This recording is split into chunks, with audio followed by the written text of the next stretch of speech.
Christmas bears. They're a thing, apparently. Hey, friends, Barkey J. Dog here, back with more Christmas action. It seems weird, but true. Bears are a thing at Christmas. Normally, seeing as how it's wintertime, bears would be hibernating, right? Why are they running around at Christmas? Well, aside from polar bears, of course, or I guess teddy bears, since they're toys and go with children.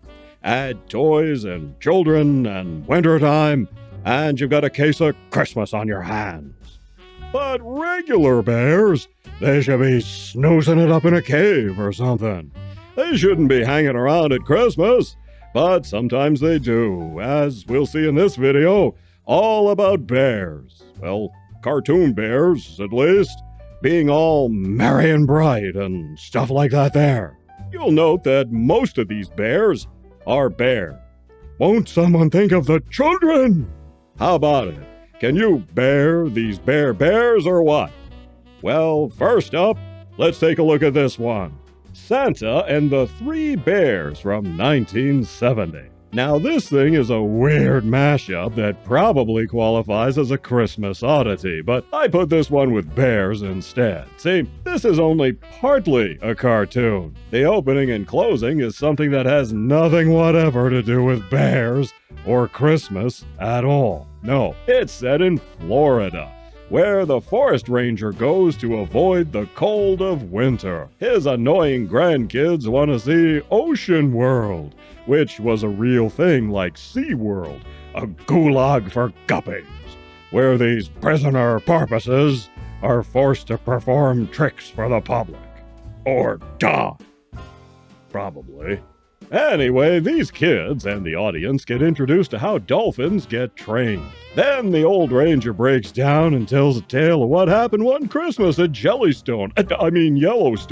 This here ranger has to deal with these three bears. A mama bear and her two baby bears. Where's their dad? Did he run off, or is he a rug in front of someone's fireplace? Well, they don't say. Anyway, he's nowhere to be seen. Now, Mama Bear just wants to go to sleep on account of it's 1/4 autumn and time to go to sleep for the winter. But her two dopey offspring hear about Santa and are determined to make everyone's life a living hell until Christmas morning, hoping to get prezzies from jolly old Saint Nick.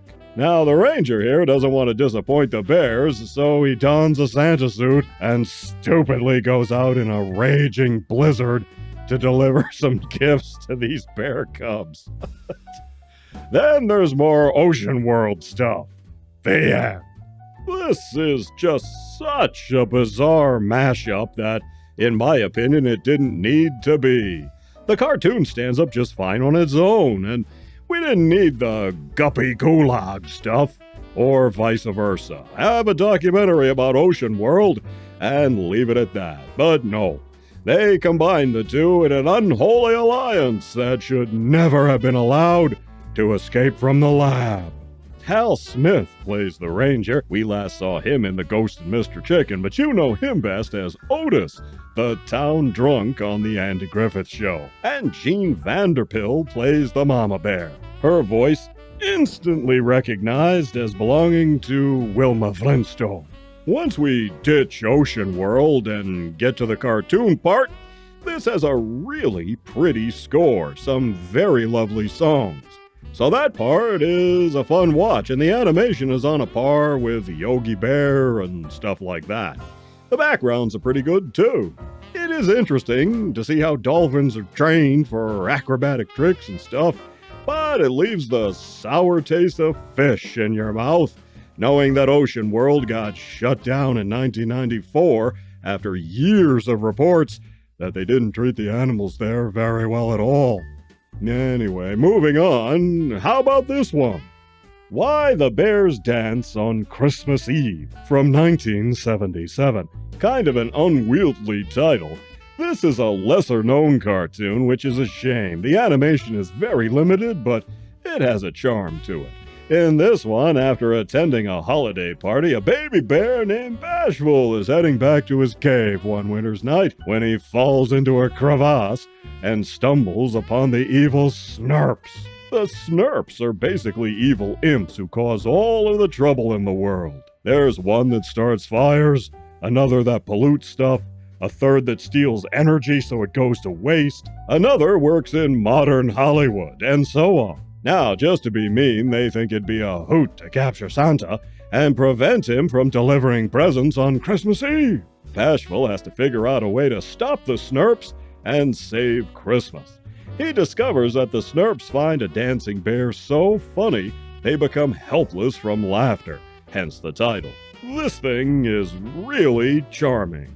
The animation is very low budget, sure, but it has an organic look, and I liked the Snurps. None of the bears here are thinking about hibernating, though.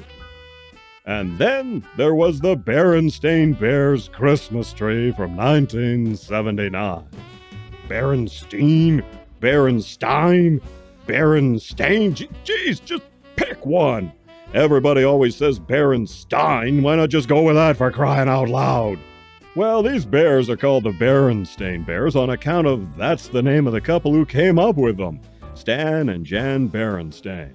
They created the series of kids' books the special is based on. In this one, it's Christmas, and the bears don't have a Christmas tree yet. Rather than just buy one at Gus Grizzly's Christmas tree lot, Papa Bear gets stubborn and decides to go traipsing off into the mountains to find one for himself, dragging his 2 kids along.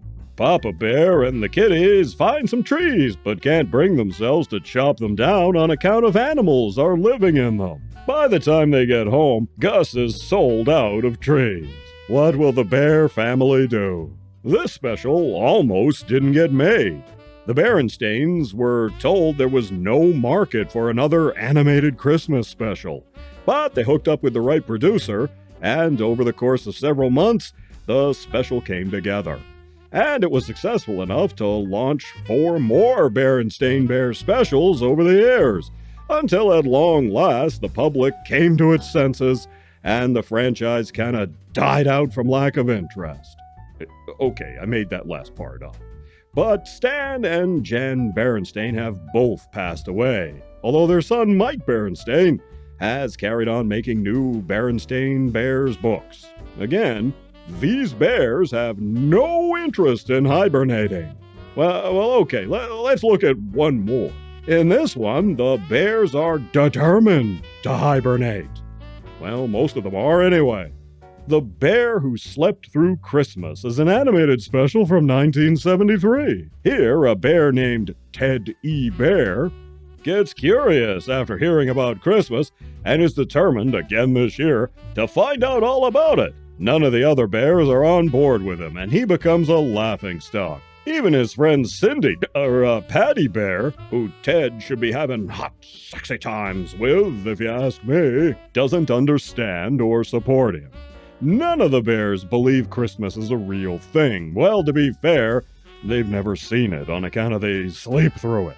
So again this year, Ted's gonna try and stay awake and not hibernate until he learns the truth. He keeps trying to fall asleep though. So he leaves the bear civilization and goes to New York City, where he hopes to find answers. As for the ending here, I don't know how I feel about it. It's kinda dumb, doesn't make any sense, but at the same time it's kinda sweet. I don't know. And I still think Ted should be hooking up with Patty Bear instead, having hot makeouts. But then, I'm a romantic. I love the animation here. It's done in a very organic style. You just don't see this kind of art anymore, and it's too bad. DePatie-Freleng Productions did the animation. They worked on lots of cool stuff before eventually being acquired by Marvel and now Disney. Ugh. They did all the Dr. Seuss specials and the Pink Panther, among many other things. They even animated the original lightsaber effects for Star Wars in 1977. This special is so very 70s, and in all the best ways. I loved the whole bear world, too, which apparently somehow lives alongside the real world. They even have their own airline. bear line. Boy. And another big perk here is the cast. Tommy Smothers from the Smothers Brothers plays Ted E. Bear. Artie Johnson from Laugh-In does what amounts to a cameo as Professor Werner von Bear. Think Professor Ludwig von Drake from the Donald Duck cartoons. Pretty much the same shtick, but with a bear instead of a duck.